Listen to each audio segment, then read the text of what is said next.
Hello everyone. Today we're going to discuss email etiquette.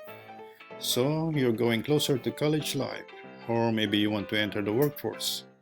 You will need an email as your formal means of communication. I have here some tips for you on email etiquette that you should follow. I'm sure it will help you a lot in your future career. Emails are going to be very common as you enter college or the workforce. So it is best if you learn how to write it now.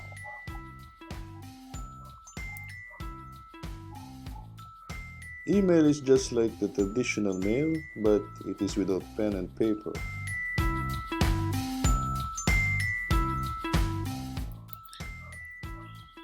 Here we go for tip number 1. Use a professional email address. When making an email address, make sure it is authentic, there is brand, and there is ownership on it.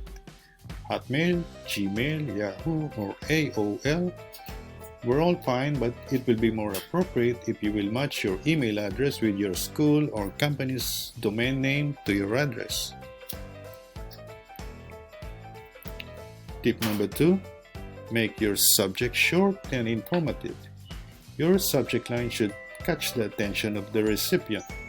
It should not mislead, it should hook your recipient. However, don't make it too short, just make sure it is engaging and so it gets read. Tip number 3. Use the appropriate greeting.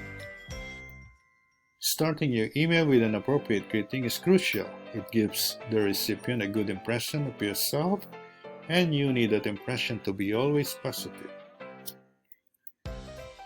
Tip number 4. Use the appropriate fonts.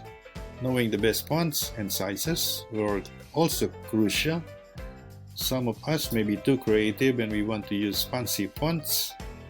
In a professional email, a simple, clean, uncluttered, and easy to read message is more than enough. As long as the message goes through, it is more than perfect. Tip number 5. Introduce yourself politely. Well, it is now time to introduce yourself. Make it concise and clear and include your relevant details as much as possible. Tip number 6. Make your message short and straight to the point. Keeping your email short and simple will have a better chance of being read and will receive a timely response. Maybe you're good at writing a novel, but your boss doesn't have time for that lengthy reading. Otherwise, your email will just end up in the deleted folder. Tip number 7. Avoid unnecessary exclamation points. For those who don't know, exclamation marks are being used to show emotions. Yes, you are right, there is nothing wrong with showing emotions because everybody has it, but in a business world, they don't need your emotions. So I would recommend don't show it off there. Let your reader focus on the message and not on the tone. Tip number 8. Close your message and don't forget to include your name. At last, you're about to end your conversation, but you have to say an appropriate goodbye. So, how do you do it? The right email sign-off will show that you are a friendly and professional correspondent to your recipient. That way, it will leave a positive impression again about yourself. Tip number 9. Proofread. Before reading the send button, make sure your spelling or grammar is correct. There are some free online tools that will help and check it for you. You could also ask a trusted friend to help you. I have here an example. Please observe how it is laid out. This simple email. I have also made some exercises for you to work on. Please endeavor to do it to test your knowledge. I have made three exercises.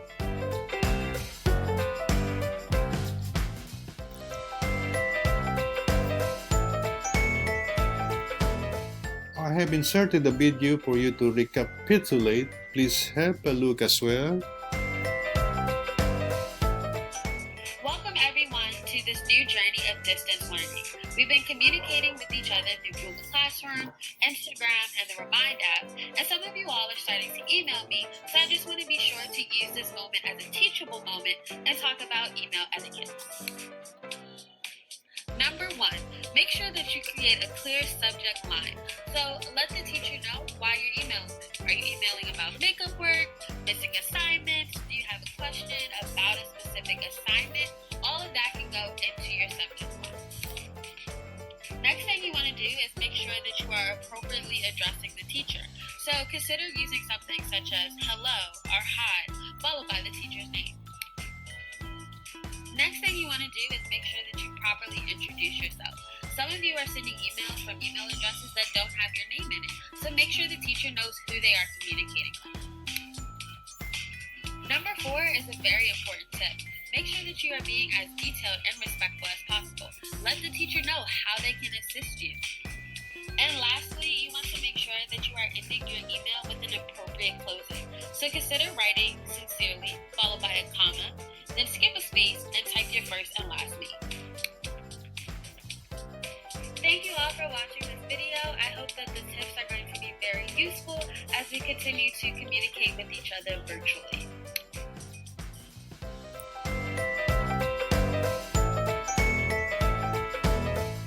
Once again, here is another recap.